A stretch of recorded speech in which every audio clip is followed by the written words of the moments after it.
So we're going to do this very quickly. I do have a PowerPoint presentation. I'm going to go through the slides really quickly so we can get back outside and see the vehicles. We do have a few copies of the presentation from a very similar PowerPoint that we gave on Saturday to a different group. And so we had a stack of 20 and we didn't just want to throw them away. So it might be dated May 19, but it's the same PowerPoint presentation. So if you do want copies, just talk to my colleague Nicole, who will be out in the parking lot. So we're going to go quickly. Brief history. Electric vehicles have been around for 100 years or more. They've had they've caught on at various points in history. And here we are, 100,000-mile endurance run Bailey electric new Edison storage battery.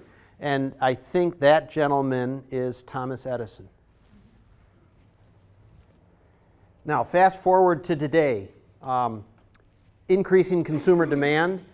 You can go to any automobile dealership in the city and find an electric vehicle to buy. There are 40 electric vehicle models now that you can purchase. 90 are projected to be on the dealer lots by 2022.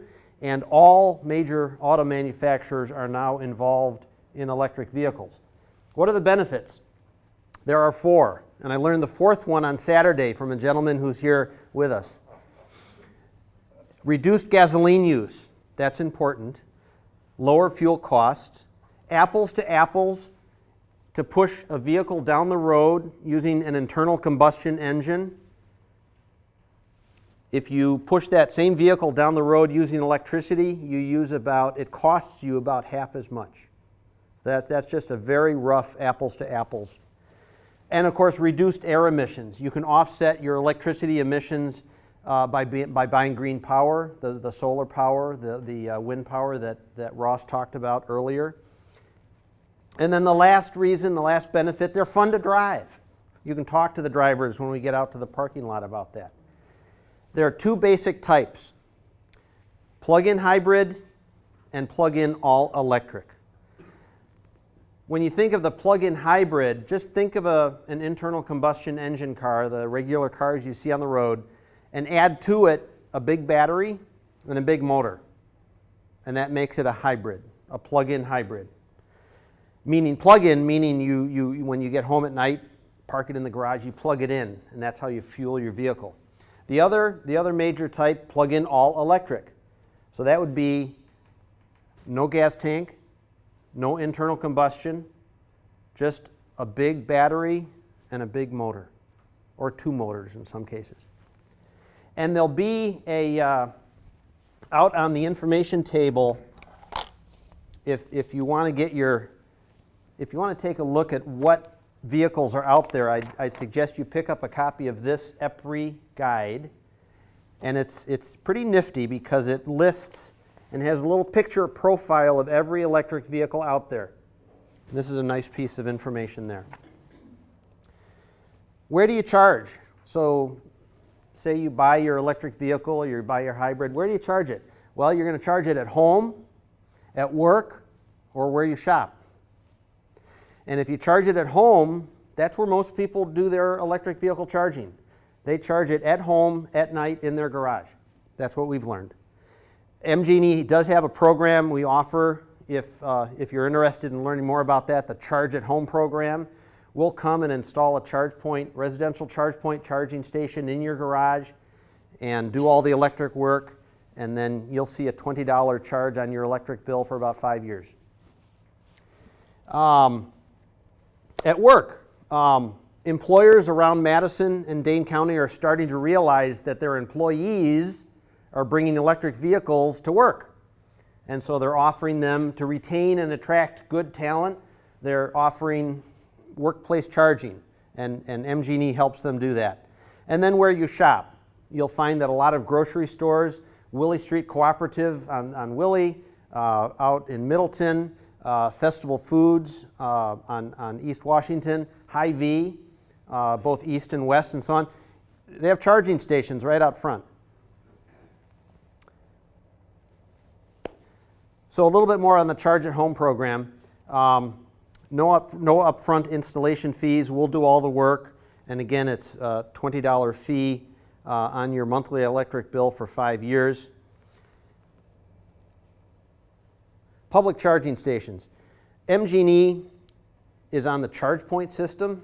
That's the dominant provider of charging stations across the country. We have 29 stations at 20 locations around Madison, Monona, Middleton, and Fitchburg. They're all powered by wind power, by MG&E wind power. So they're all 100% renewably fueled. The cost to use them, we adopted a parking meter model.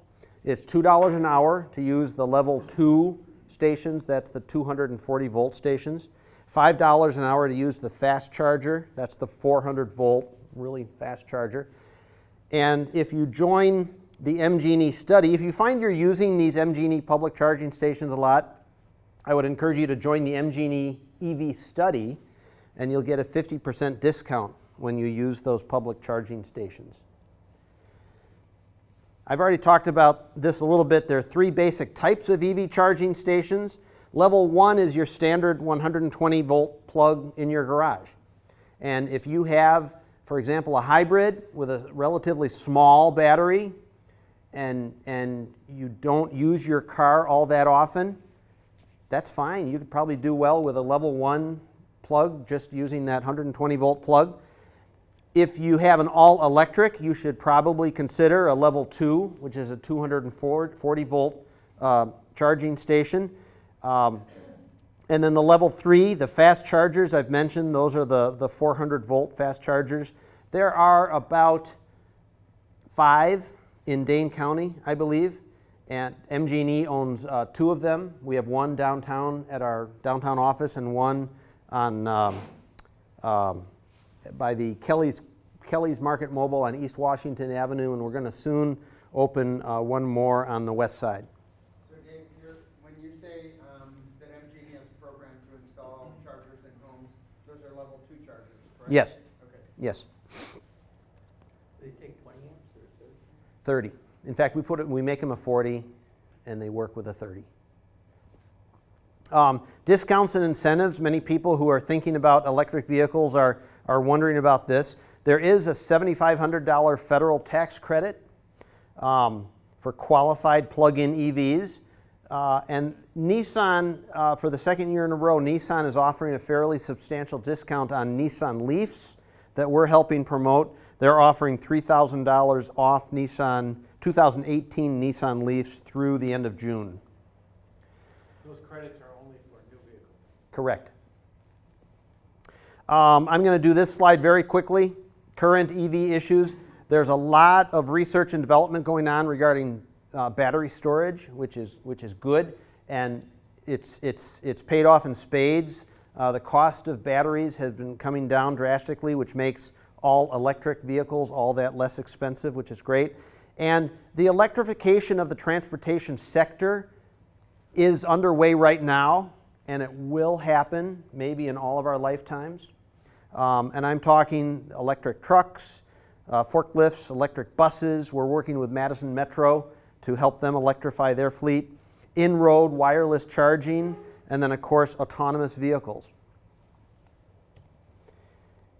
We have a new blog up that I want to mention, EV Writer, and if you go to our Energy 2030 Together website, you'll find it there. And we just try to put information up there about new and exciting things that are happening on the electric vehicle front, and that's a way to keep up with it. If you're interested in seeing a wider selection, join us for the 2018 Madison Area National Electric Drive Week event. That's going to be Saturday, September 15, 9 to 12, right on the Capitol Square. That's Martin Luther King Jr. Boulevard there. And we just block off that first block off the square. Last year we had about 45 electric vehicles and all makes and models. And what we're doing today in the Monona Library parking lot is a microcosm of that. So with that, let's adjourn. You can save all your questions for the parking lot. And then, my clock says 10 of 7. At about 7:15, we'll gather everybody together towards the center of the parking lot area and just have kind of a common Q&A with all of the electric vehicle drivers who joined us today. And you can just ask them all sorts of questions about what it's like to own and operate an electric vehicle. Thank you. So, thank you.